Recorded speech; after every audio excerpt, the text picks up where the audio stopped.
আজি বনাব লৈছোঁ ধুন্দুলি খাৰ উইথ ড্ৰাই মিট আৰু এই ধুন্দুলিখিনি এনেকৈ কাটি লৈছোঁ। এই পাচলিবিধক আমি ধুন্দুলি বুলি কওঁ, আপোনালোকে কি কয় কমেণ্টত জনাব দেই।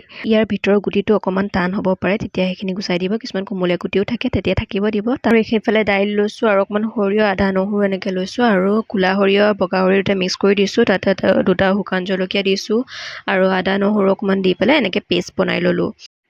আৰু এইখিনি হৈছে কল খাৰ, যিটো আমাৰ ঘৰতে বনোৱা হয়। আৰু এইফালে এইখিনি ড্ৰাই মিটখিনি অকণমান সময় গৰম পানীত তিয়াই থৈছোঁ। তাৰপিছত এটা কুকাৰত অকণমান মিঠাতেল দি পেলাই নহৰু কেইফুটামান দি ড্ৰাই মিটখিনি দি পেলাই তাত যিখিনি পেষ্ট আছিলে তাৰ আধা ভাগ দি আৰু অকণমান নিমখ আৰু পানী দি পেলাই যিখিনি দাইল আছিলে সেইখিনিৰ লগতে দি আৰু ধুন্দুলিখিনিও দি দিলোঁ। দি পেলাই অকণমান লৰাই পেলাই অকণমান কোমলিবলৈ দিলোঁ।